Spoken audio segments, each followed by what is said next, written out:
First, the Cummings criticism, now the fight back. The Health Secretary and the Prime Minister defend themselves against Dominic Cummings' incendiary claims that their actions in the pandemic cost lives. These unsubstantiated allegations around honesty are not true. Some of the commentary I've heard doesn't bear any relation to reality. Also this lunchtime, the agony of Mary Bastom's family after the police find no human remains in their search of a basement connected to Fred West. TV doctor Christian Jessen ordered to pay substantial libel damages to Northern Ireland's First Minister. Reconnecting with old friends. 20 years after the last episode, the show's stars make their return.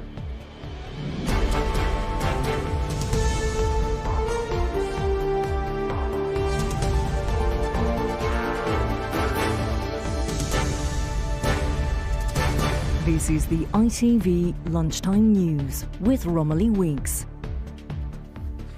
Good afternoon. Having been called a liar who should have been sacked on multiple occasions, the Health Secretary publicly defended himself today following Dominic Cummings' extraordinary attack. Matt Hancock told Parliament that Mr Cummings' claims that he lied to the Prime Minister and others were unsubstantiated and not true. On a visit to a hospital this morning, the Prime Minister too had to deny his former aide's allegation that tens of thousands of people died needlessly. Our political reporter Shihab Khan has the latest on the fallout. He may have looked chirpy and positive this morning, but after the damning accusations thrown at him, the Health Secretary was aware there were questions that he needed to answer. Hello there. I'm just off to drive forward the vaccine programme, and then I'll be going to the House of Commons and I'll answer questions there. Thanks very much. Yesterday, the Prime Minister's former chief aide gave 7 hours of evidence to MPs about the government's handling of the pandemic. And it was the Health Secretary in particular that was caught in his crosshairs. The Secretary of State for Health should have been fired for at least 15, 20 things, including lying to everybody in multiple occasions, in meeting after meeting in the Cabinet room and publicly. I said repeatedly to the Prime Minister that he should be fired. So did the Cabinet Secretary, so did many other senior people. Today in the House of Commons, the Health Secretary was quick to dismiss those claims. These unsubstantiated allegations around honesty are not true, and that I've been straight with people in public and in private throughout. While visiting a hospital in Essex today, the Prime Minister denied the accusation from Mr Cummings that tens of thousands of people had died needlessly. He also defended his decision-making during the pandemic.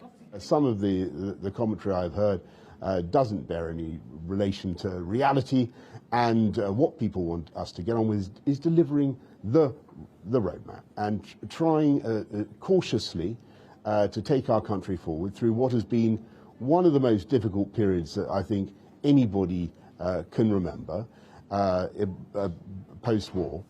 One of the big claims from yesterday was that the Health Secretary lied to colleagues about dealing with COVID in care homes. He says that's not true, but those on the front line say they aren't surprised. It was very disheartening, very demoralising thing for us on the front line of social care as well. I think the truth matters. I think there needs to be a closer connect between reality and rhetoric. And I think in times of need, like we've just been through, I really think it's not a political question. It's a question of practicality. It's a question of being true and honest. After a day of astonishing claims, the government will today hope they can move on from these allegations and put their focus elsewhere. Shihab Khan, ITV News, Westminster. Well, our political editor, Robert Peston, joins us now. Robert, what do you make of the government's response? So what's very striking is they are actually not engaging in any kind of detailed way with the charges levelled at them by Dominic Cummings. They hope some people will see this as sort of spiteful revenge from somebody who fell out with the Prime Minister spectacularly, and they hope that others will just get bored and want to get on with their own lives. I mean, my own view is that the central allegation that Cummings makes, that had the Prime Minister not refused to lock down in September, tens of thousands of lives would have been saved, will not go away. It is a serious allegation. Scientist John Edmonds came on my show last night, a scientist advising the government. he agrees with that analysis. So I don't think that the Prime Minister can simply continue to stonewall on that issue. The other problem for the Prime Minister is this. The select committee that interviewed Cummings yesterday has asked for documents and proof to back up the claims that Cummings made. As and when Cummings supplies that evidence, the select committee will publish that evidence, and we'll be into this whole damaging issue of, how badly this situation was mismanaged and for how long, all over again. Much more on this to come. Thanks, Robert. Dominic Cummings' claim yesterday that tens of thousands of people died unnecessarily has, of course, been most painful for the many thousands of people who've lost loved ones to COVID-19. Our reporter Sangeeta Lal is at the National COVID Memorial Wall talking to Alejandra Godoy, whose mother died with coronavirus in May last year. Sangeeta. Well, there are more than 150,000 hearts along this wall, each to represent someone who passed away from coronavirus. It was first started last month by volunteers, but actually since then, tens of thousands of members of the public have come to draw hearts for their own loved ones who've passed away, like Alejandra, whose mother died here at St Thomas's Hospital in April last year. Alejandra, I know you've watched Dominic Cummings' comments. How did it feel to hear that? It made me cry. I had to say sorry to my mum. Why did you feel you had to say sorry to her? The failures galore that were actually put in place, failures of not shutting down earlier. She must have had coronavirus in March. They let down so many people, not just my mum. The amount of deaths that have amounted to is unbelievable. She was failed as a human being. This is one man's account. Today, the Health Secretary, Matt Hancock, says they are untrue. Do you believe what Dominic Cummings is saying? I do believe it, and I wish he would have said it earlier. It should have been done last year. It's upsetting, He's telling the truth. And it's about time that the Cabinet would actually admit to being wrong. They got it wrong. And this is why we had so many deaths. At the beginning, it wasn't so many, but then it was just over 150,000. Well, thank you so much, Alejandra. Clearly, many questions of families who've experienced this loss are still hoping for answers. They say they want those answers now. Sangeeta and Alejandra, thank you very much for that. Police investigating the basement of a cafe in Gloucester where serial killer Fred West was a customer say they have found no human remains. Detectives have been digging at the site searching for missing teenager Mary Bastholm, who's suspected of being one of West's victims. Well, Rupert Evelyn joins us now from Gloucester. Rupert, this will be a terrible disappointment for Mary's family. Absolutely. They have quite simply for 53 years been holding out some hope of discovering what happened to Mary Bastholm and where she went. And some hope was pinned on this cafe and answering the questions that they had put so that they could put her to rest. Now, an ITV production company believed that they'd spotted something under the floor in the cellar. As a result, the police had a search. But we learned today that despite having anomalies under that floor, as the police initially described them, there was nothing there to suggest any human remains whatsoever. And in some respects, it's not surprising. The police always felt that this was not a location where Mary Bastholm's remains may be. Indeed, in 2012, they completely ruled it out, saying that there was no evidence for it. And I think what we have today, finally, is the conclusive answer that whatever happened to Mary Bastholm, it didn't happen here.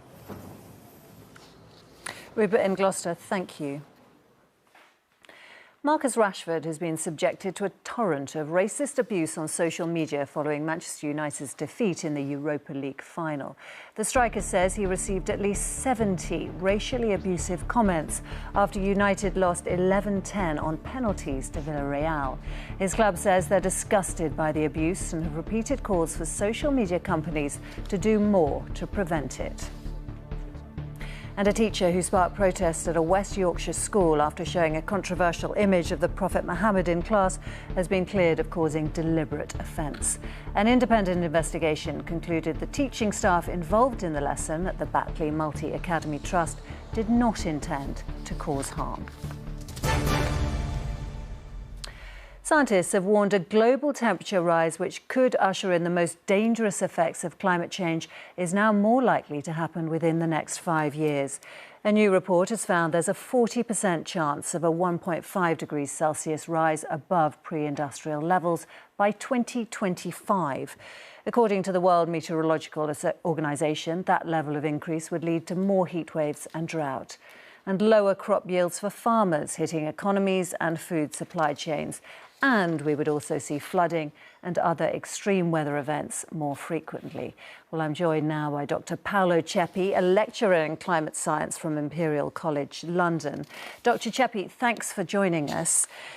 What strikes me about this report is that we're used to warnings about what could happen in 30 to 50 years' time, but this is talking about the next 4 years.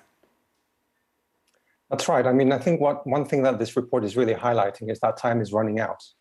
And we're getting uncomfortably close to this limit of 1.5 degrees of global warming. Currently, we're close to 1.2 degrees since the Industrial Revolution, since 1850 or so.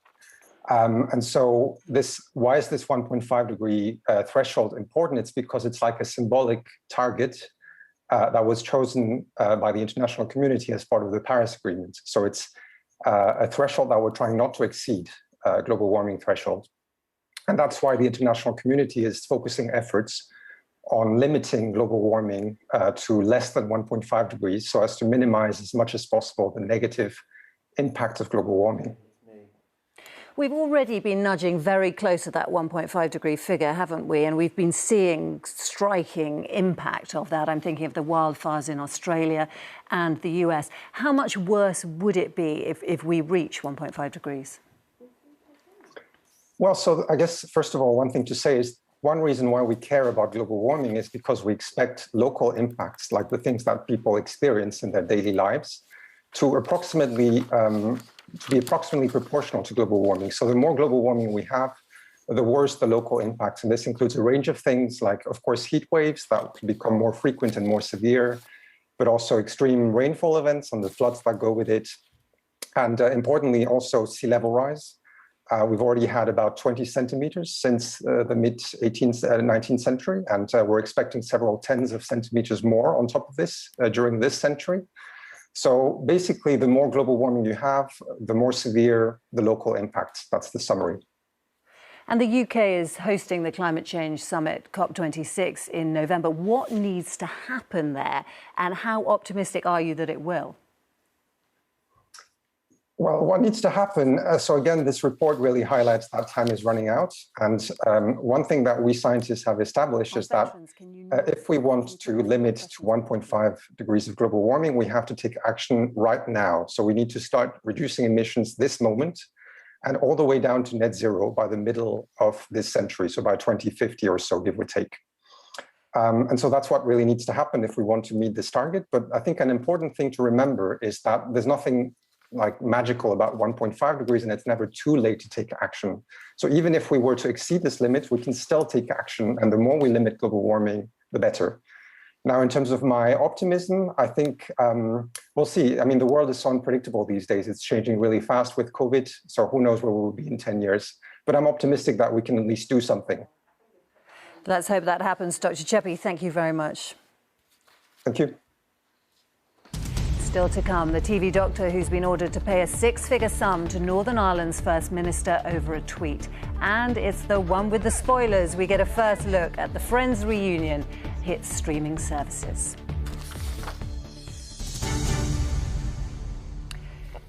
The government will fail in its ambition to make the UK the best place in the world to be a veteran unless urgent action is taken. That's the warning today in a report commissioned by the Forces in Mind Trust.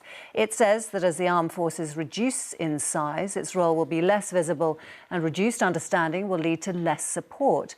The mental health problems suffered by veterans is something ITV News has covered extensively over the last few years.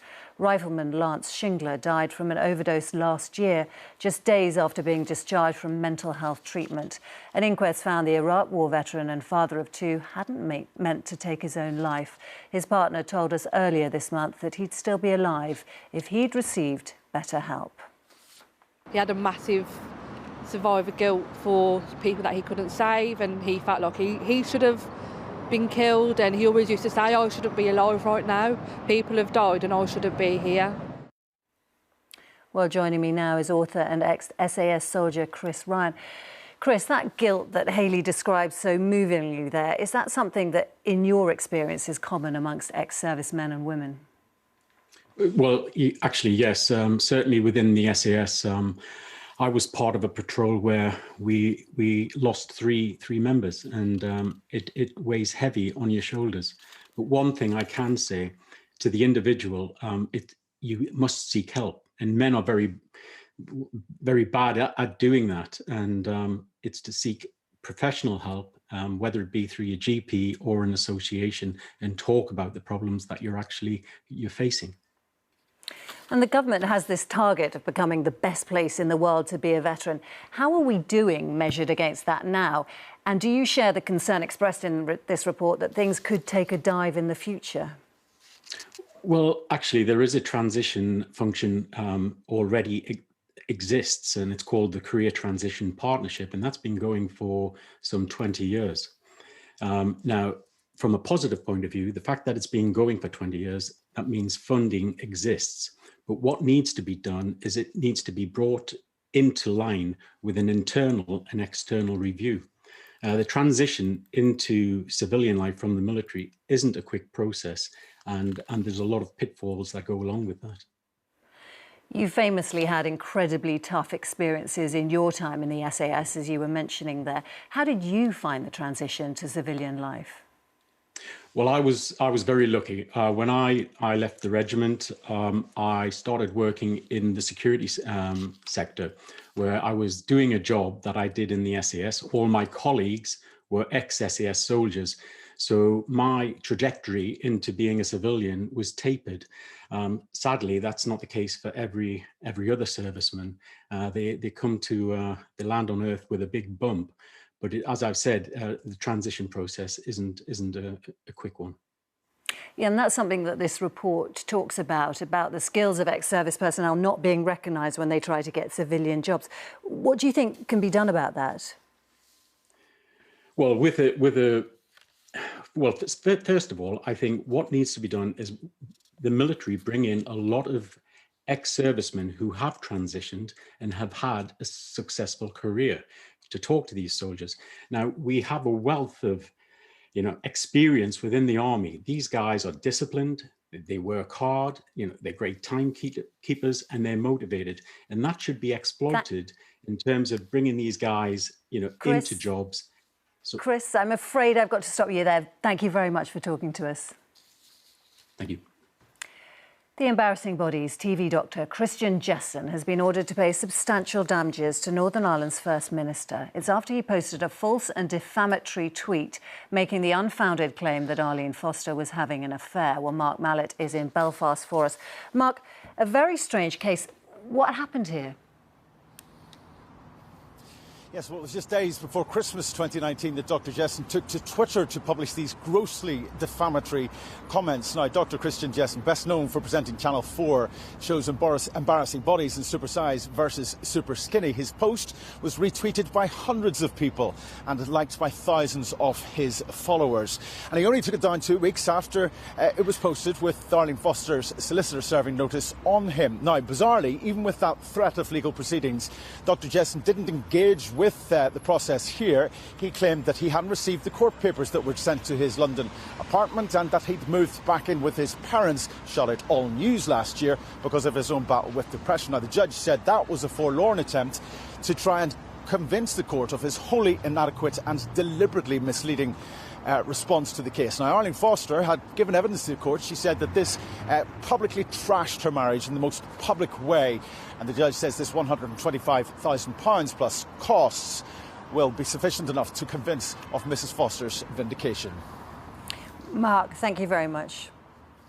And finally, you could say they were on a break. Despite the final episode of Friends airing almost 2 decades ago, the 6 stars of the iconic 90s sitcom have been reunited, as Faye Baker reports. The wait for one of the most widely anticipated reunions ever is over. This was the one when the 6 friends got back together. But we don't find out what happened to the characters since 2004. This is the actors looking back. Did you cry too? Yes. Okay, good. Of course I did. The 99-minute reunion is a romp through special moments, script readings, You peed on yourself? and celebrity appearances. I'd have to say I'm most like Monica because I'm a clean freak.